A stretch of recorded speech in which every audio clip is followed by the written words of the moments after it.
श्री स्वामी समर्थ मित्रांनो, रामकृष्ण हरी. जेवण झाल्यानंतर ताटात हात धुवू नये यामागील सत्यता जाणून घ्या. यामागील नक्की रहस्य काय आहे की जेवण केल्यानंतर आपण ताटात हात का धुवू नये. सध्या ग्रामीण भागात आणि बऱ्याच ठिकाणी असं दिसून येतं की काही लोक अनेक आहेत जे जेवण केल्यानंतर त्याच ताटात हात धुतात, पण तर हे अत्यंत चुकीचं आहे. जेवण केल्यानंतर ताटात हात का धुवू नये यामागे नक्की काय रहस्य आहे हे आपण आजच्या या व्हिडिओमधून जाणून घेणार आहोत.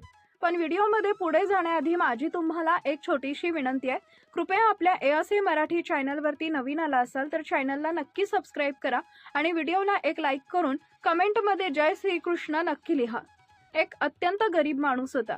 गरीब कुटुंब होतं. तो गरीब व्यक्ती जेवायला बसला तेव्हा त्याची जी पत्नी होती तिनं डाळ, भात, भाजी, पोळ्या बनवल्या होत्या आणि हे सर्व पदार्थ ताटात घालून आणि घरी जे काही लोणचं होतं ते सर्व ताटात घालून जेवणाचं ताट तयार करून ठेवलं होतं. तो माणूस जेवायला बसला तेवढ्या दारात एक महात्माजी आले. ते भिक्षुक होते आणि ते भिक्षुक आले आणि म्हणाले, हे भाऊ, भिक्षुक देही. भाऊ, मी खूप उपाशी आहे, मला खूप भूक लागलेली आहे, मला काही जेवण मिळेल का? मी खूप दिवसांपासून उपाशी आहे. तो माणूस बिचारा जेवायला बसला होता. समोर ताट आहे आणि दारात एक उपाशी माणूस उभा होता. त्या माणसानं आदरपूर्ण त्याला बोलावलं, या महात्माजी, आपण कुठून आला आहात? आमचं भाग्य खूप मोठं आहे की तुम्ही आमच्या घरी आलात. तुमचे पाय आमच्या दारी लागले, हे आमचं खूप मोठं भाग्य आहे. ते तपस्वी महात्मा होते. आसन घेऊन त्यांना जेवायला बसवलं. स्वतःसाठी तयार केलेलं ताट त्यांना दिलं. तपस्वी महात्माजींना दिलं. त्या गरीब व्यक्तीच्या घरात जे जेवण बनवलं होतं ते अगदी थोडंसंच बनलेलं होतं. ते दोघे पती पत्नी या दोघांकरताच होते, कारण घरात काही जास्त नव्हतं. ते गरीब लोक होते. जेवढं होतं तेवढंच ते बनवलं होतं. थोडीशी डाळ, भात, भाजी ते सुद्धा कधी ते मागून आणून खात होते. जे त्यांना मिळत होतं तेच ते खात होते. आज हे जेवण होतं ते त्यांच्यासाठी देखील थोडं कमीच होतं. आता अतिथी आले. महात्माजी होते. त्यांना जेवायला दिलं. तो माणूस शांतपणे बसला आणि त्यांना जेवण देत राहिला. महात्माजी जेवण करू लागले. त्यांना आणखीन आणा, थोडं जेवण आणा. त्यावर त्यांच्या पत्नीनं सांगितलं, आता फक्त शेवटच्या 2 पोळ्या उरल्या आणि तेवढ्या उरल्या आहेत. जेव्हा त्यांच्या पत्नीनं सांगितलं की फक्त शेवटच्या 2 पोळ्या आता उरलेल्या आहेत, तेव्हा ते बाहेर जेवायला बसलेल्या महात्माजींनी ऐकलं, आता यांच्याकडे फक्त 2 पोळ्या उरल्या आहेत, बाकी काही नाही. तो गरीब माणूस 2 पोळ्या घेऊन आला आणि म्हणाला, महाराज, हा प्रसाद घ्या. महाराजांनी त्याला विचारलं, 2 पोळ्या देऊ का? त्यावर महात्माजी महाराज म्हणाले, नको नको, आता नको. त्यांनाही समजलं की आता हे गरीब लोक काय खाणार, म्हणून त्यांनी त्या पोळ्या घेण्यास नकार दिला. त्या गरीब माणसानं हात जोडून सांगितलं, तुम्ही आमचे अतिथी आहात. तुम्ही पोटभर जेवण केल्यानंतर आम्ही बघू. महात्माजी म्हणाले, ठीक आहे, मग ठेवा.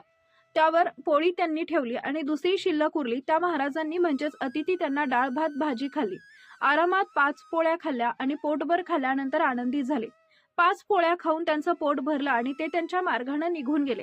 आता त्या गरीब घरच्या माणसाला घरी दोघं नवरा बायको होते. जेवायला उरलेलं होतं आणि त्यांचं जेवणाची सर्व भांडी ती बाहेर आणून ठेवली आणि ताटं लावली. उरलेली थोडी भाजी होती, थोडासा भात होता, डाळ होती. त्या दोघांनी आपापलं ताट तयार केलं. एक पोळी उरली होती, ती त्या दोघांनी अर्धी अर्धी घेतली. मग त्या दोघांनी जेवण केलं. विचार करा, अर्ध्या पोळीनं कोणाचं पोट भरतं? दिवसभर त्या माणसानं काहीही खाल्लेलं नव्हतं. संध्याकाळी काही मिळालं नाही. फक्त वेळेसच जेवायला मिळालं, ते बी खूप थोडं, आणि नाश्ता काही झाला नव्हता. फक्त अर्धी पोळी मिळाली. त्यांनी ती अर्धी पोळी खाल्ली. त्या दोघांनीही थोडं खाल्लं आणि जसे त्यांना जेवण केलं नव्हतं तेव्हा ते हात धुवायला बाहेर गेले. पूर्वी लोक अंगणात बाहेर जाऊन हात धुवत असे, कारण ही परंपरा आहे की ताटात हात धुतले जात नाहीत. तुम्ही हे पाहिलं असेल की लोक ताटात हात धुत नाहीत तर बाहेर जाऊन धुतात. आजही अनेक लोक आहेत की ते आपले हात ताटात धुत नाहीत. इतक्या मोठ्या भांड्यांनी जिथं 30 ते 40 हजार लोकांचं जेवण बनतं तिथं पण कोणी ताटात हात धुवत नाही. बाहेर सुद्धा असंच केलं जातं. ताटात हात धुण्याचा नियम नाहीये. ताटात हात धुवू नये. खूप लोक असतात जे घरात जेवण करतात आणि जेवण झाल्यावर आजकाल आळस इतका वाढलाय की जेवल्यानंतर ताटावर उठून जाऊन बाजूला हात धुवायला कंटाळा करतात. म्हणजे वॉश बेसिन पर्यंत जाऊन हात धुवू शकत नाहीत आणि जिथं बसून आहेत त्याच ताटात हात धुतात. हात कधीही ताटात धुवू नये. ताटात व्यवस्थित जेवण करा. तुमच्या ताटात आहे त्यावर एक दाणा ठेवलाय, अर्पण करा. अनेक लोकांचा नियम असतो की जेव्हा ते जेवणाचे ताट समोर येते तेव्हा त्यांच्या जेवणाच्या ताटातून थोडेसे अन्न देऊन देवाच्या नावानं खाली ठेवतात आणि मग जेवण ते ग्रहण करतात. पाणी जेवणाच्या ताटाच्या 4ही बाजूनी फिरवतात आणि मग जेवण स्वीकारतात. देवाला भूक लागल्यानंतर जेवण राहत नाही, ते प्रसाद बनतं. त्या प्रसादाचा एक एक दाणा खाल्ला पाहिजे. तो फेकून नये. ताट स्वच्छ करून ठेवणं हे चांगलं असतं. ताटात हात धुवू नये, ताट व्यवस्थित स्वच्छ करावं. आता ते लोक नवरा बायको त्यांनी अर्धी अर्धी पोळी खाल्ली, जेवण केलं आणि जेवण केल्यानंतर बाहेर हात धुण्यास गेले. बाहेर त्यांनी हात धुतले. जिथं त्यांचं अंगण होतं त्या अंगणात एक झाड होतं. त्या झाडाजवळ एक मुंगूस बसलेला होता. मुंगूस ज्याच्याबद्दल तुम्हाला माहिती असेल, साप आणि मुंगसाच्या लढाईत मुंगूस जिंकतो, तोच मुंगूस तिथं बसलेला होता. त्या व्यक्तीनं हात धुतल्यावर त्याचं पाणी मुंगसाच्या शेपटीवर शिंपडले. शेपटीचा अर्धा भाग ओला झाला आणि जसे शेपटीवर पाणी पडले तसा त्याचा रंग बदलला, सोनेरी झाला. आणि सोनेरी मुंगसानं त्या शेपटीची पहिली आणि त्या व्यक्तीला म्हणाला, भाऊ, तुम्ही माझ्यावर पाणी टाकलं तर बघा, माझा अर्धा मागचा भाग हा सोनेरी झालाय, माझा रंग बदललाय, माझी शेपटी सोनेरी झालीय. तुम्ही एक काम करा, माझ्या पूर्ण शरीरावर पाणी टाका, म्हणजे मी सुंदर होईल. तो गरीब व्यक्ती म्हणाला, नाही, मी तर माझे हात धुवून घेतलेत. मुंगूस म्हणाला, ठीक आहे भाऊ, काही हरकत नाही, पण तुम्ही हे सांगा, तुमचे हात धुतले, पाणी जे माझ्या शरीरावर पडल्यामुळं माझा रंग कसा बदलला, सोनेरी कसा झाला? आता मला माझं पूर्ण शरीर सोनेरी करायचंय. अर्ध सोनेरी झालेलं आहे, आता पूर्ण सोनेरी शरीर कसं होईल? उद्या मी परत येतो आणि तुम्ही माझ्या शरीरावर उद्या परत हात धुवा. तो गरीब व्यक्ती म्हणाला, नाही, आता तुझा धर्मराज युधिष्ठिराच्या राज्यात जा, ते यज्ञ करत आहेत, त्या यज्ञात खूप सारी तपस्वी महात्मा आणि खूप सारे ब्राह्मण येत आहेत. ते लोक आहेत तिथं, जे आपण तपस्वी महात्मा हात धुतात तिथं तू जा. धर्मराज युधिष्ठिर सर्वांना अन्नदान करतोय, तू खूप मोठा यज्ञ जो चालू आहे तिथं जा. जर तुला एखाद्या व्यक्तीच्या, एखाद्या ब्राह्मणाच्या किंवा एखाद्या तपस्वी व्यक्तीचा हात धुतल्याच्या पाण्यामुळं जर तुझा रंग सोनेरी झाला तर समज धर्मराजांचा यज्ञ पूर्ण झाला. आता हा मुंगूस खूप आनंदी होऊन धर्मराज युधिष्ठिर राजांकडे राज्यात गेला.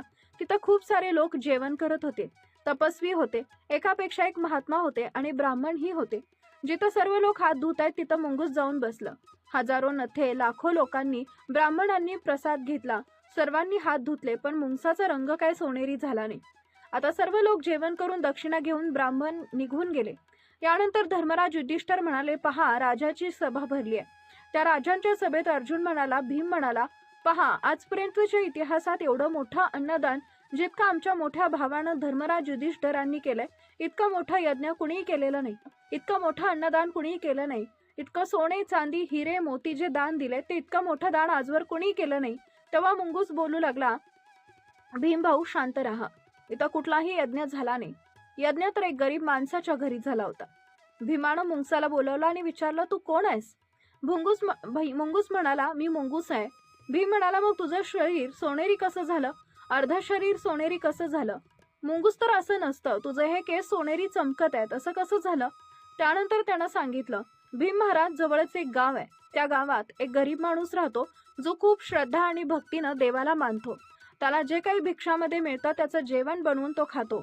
त्याचं जेवण नेहमी जेवण असं करतो, ज्या जेवल्यानंतर त्याचे हात धुतले आणि ते पाणी माझ्या शरीरावर पडलं तसं माझं अर्ध शरीर सोनेरी झालं. त्यानं सांगितलं, युधिष्ठिरांच्या यज्ञात जा, जर तुझं पूर्ण शरीर सोनेरी झालं तर समज त्यांचा यज्ञ हा पूर्ण झाला. पण ऐक भीम, तुझा यज्ञ अजून पूर्ण झालेला नाही. मी तो बसलोय, भिजत राहिलो, पण माझं शरीर सोनेरी झालं नाही. आणि तुम्ही म्हणाला धर्मराजांनी एवढं मोठं यज्ञ केलं, एवढं मोठं दान केलं.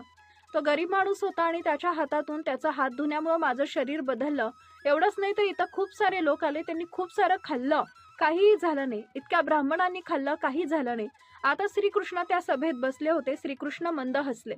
अर्जुन म्हणाला, हे श्याम, ह्या मुंगूस कोण आहे आणि हा असा काय सांगतोय? आम्हाला माहित नाहीये, तुम्ही सांगा, यज्ञ पूर्ण झाला की नाही? आता सभेत चर्चा होऊ लागली की धर्मराज यांनी एवढे पैसे खर्च केले, पण त्यांचा यज्ञ पूर्ण झालेला नाही. मुंगूस म्हणत आहे की यज्ञ तर पूर्ण झाला नाही, जोपर्यंत पूर्ण शरीर सोनेरी होणार नाही तोपर्यंत हा यज्ञ पूर्ण मांडला जाणार नाही, संपन्न होणार नाही. श्रीकृष्णांनी विचारलं तेव्हा श्रीकृष्ण म्हणाले, ऐका, तुमचा यज्ञ अजून पूर्ण झाला नाही, म्हणूनच त्याचं शरीर अजूनही पूर्ण सोनेरी झालेलं नाही. जेव्हा तुमचा हा यज्ञ पूर्ण होईल तेव्हा त्याचं शरीर नक्की सोनेरी होईल. अर्जुन म्हणाला, प्रभू, माझ्या भावानं जितका मोठा यज्ञ केला तसा यज्ञ आजवर कुणीही केलेला नाही. जर कुणी केला नाही तर त्याचं अर्ध शरीर सोनेरी कसं झालं नाही हे सांग. आधी तर सर्वात मोठा यज्ञ कुणी केला नाही तर त्याचं शरीर सोनेरी होणार असेल तर अर्जुन, त्याला अर्ध शरीर सोनं कसं झालं नाही हे मला जाणून घ्यायचंय. भगवान श्रीकृष्ण तेव्हा म्हणाले, मुंगूस सोनेरी कसा झाला? अर्जुन, हा मुंगूस त्या गावात गेला होता जो एका गरीब माणसाकडे गेला होता, जो देवाला श्रद्धा आणि भक्तीनं स्मरणत होता आणि देवावर खूप श्रद्धा ठेवत होता. त्याच्या मनात कुठलाही छळकपट नाही, सरळ स्वभावाचा होता. तो जेवणासाठी बसला होता तसाच अचानक तिथे एक अतिथी आला. त्यानं आपलं ताट पुढे केले आणि संतोषजनक जेवण त्याला दिलं. आपलं संपूर्ण ताट त्या अतिथीला अर्पण केलं. त्यानंतर उरलेली अर्धी पोळी त्यानं खाल्ली आणि अर्धी पोळी त्याच्या पत्नीनं खाल्ली. संतोषजनक भावनेनं त्यांनी अतिथीला जेवण दिलं. जे मिळालं ते ईश्वराचे आभार मानून त्यांनी खाल्ले. त्या संतोषी भक्तानं हात धुतल्यावर हाताचं जे धुण्याचं पाणी आहे ते मुंगसाच्या शरीरावर पडलं. तेव्हा त्या मुंगसाचं अर्ध शरीर हे सोनेरी झालं. अर्जुन म्हणाला, प्रभू हे काय आहे? जेव्हा श्रीकृष्ण म्हणाले, अर्जुन तुझ्या भावानं करोडो रुपयांचा खर्च करून यज्ञ केला. त्यांना जितकं पुण्य मिळालं नाही त्यापेक्षा अधिक पुण्य त्या खऱ्या भक्ताला मिळाले. त्यापेक्षा अधिक पुण्य ज्या संतोषी भक्ताला मिळालं त्यानं एका खऱ्या तपस्वीला जेवण दिलं. कारण तुझ्याकडे करोडो रुपये आहेत म्हणून तू करोडो रुपये खर्च करू शकलास, पण त्या व्यक्तीकडे एक ताट सुद्धा जेवण होतं आणि ते 5 ते 6 पोळ्या त्यानं त्यात संपूर्ण दान केलं. जे तुमच्याकडे आहे, जे तुझ्याकडे होतं ते सर्वस्व दान केलं. त्यांना अधिक पुण्य मिळालंय.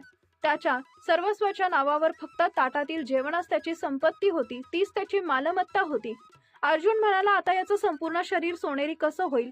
तेव्हा श्रीकृष्ण म्हणाला, तुझ्या राज्यात कोणी भू केलेला आहे का? आधी त्याला शोध घेतला. कळालं की जंगलात एक महात्मा उपाशी बसलेले आहेत, तपश्चर्या करत होते. धर्मराजांनी यज्ञात सर्व ब्राह्मणांनी जेवण केलं होतं, पण त्या व्यक्तीनं केलं नव्हतं. तो तपस्वी तिथं बसला होता. त्या महात्म्याला बोलवण्यात आलं. विनंती करण्यात आली की चला आपण जेवण करा. त्यांना जेवण दिलं गेलं आणि जसं त्यांना जेवण केल्यानंतर हात धुतले, त्या हाताचं पाणी धुण्याचं जे मुंगसाच्या शरीरावर पडलं त्याचं संपूर्ण शरीर सोनेरी झालं. पुढे पासून मागेपर्यंत तो एकसारखा सोनेरी झाला. तिथे एक घंटा बांधलेली होती आणि तो आपोआप टन वाजू लागली. युधिष्ठिर, तुमचा यज्ञ पूर्ण झाला. यज्ञ कधी संपन्न होतो? जेव्हा तुम्ही दिलं जातं. कोणताही यज्ञ करा, पण तोपर्यंत अन्नदान गरजू लोकांना करत नाही, तोपर्यंत खऱ्या अर्थानं यज्ञ हा ऋषीमुनींना दान करत नाही, तोपर्यंत यज्ञ हा खऱ्या अर्थानं सक्षम होणार नाही. त्यामुळे सर्वात मोठा यज्ञ म्हणजे भुकेल्यांना जेवण देणे, अन्नदानाचा यज्ञ असतो. तेव्हा तुम्ही इतर कोणत्याही यज्ञामध्ये जास्त गुंतू नका. गरजू भुकेल्या व्यक्तींना, जे भुकेले असतात त्यांना जेवण द्या. तो सर्वात मोठा यज्ञ आहे. त्यामुळे खऱ्या मनानं केलेलं दान, गरजूंना केलेलं दान आणि भुकेल्यांना दिलेलं जेवण कोणत्याही यज्ञापेक्षा कमी नाहीये. अन्नदान हे सर्वश्रेष्ठ दान आहे आणि सर्वात महत्त्वाचं म्हणजे जेवण केलेल्या थाळीमध्ये हात धुतल्यानं थाळीमध्ये असलेल्या अन्नाच्या प्रसादाचा अपमान होतो आणि त्यामुळे माता अन्नपूर्णा आणि माता लक्ष्मी आपल्यावर रूढ होते, पुष्ट होते. त्यामुळे आपल्या घरामध्ये गरिबी येते असं समजून जेवणाच्या थाळीमध्ये कधीही हात धुवू नका. जर तुम्हाला हा माहितीपूर्ण व्हिडिओ आवडला असेल किंवा उपयुक्त वाटला असेल तर या व्हिडिओला एक लाईक नक्की करा. आपल्या ASA मराठी चॅनलला नक्की सबस्क्राईब करा आणि पहिल्यांदा आला असेल तर या ASA मराठी चॅनलला सबस्क्राईब करा. भेटूया पुन्हा एकदा अशाच व्हिडिओ सोबत. तोपर्यंत धन्यवाद.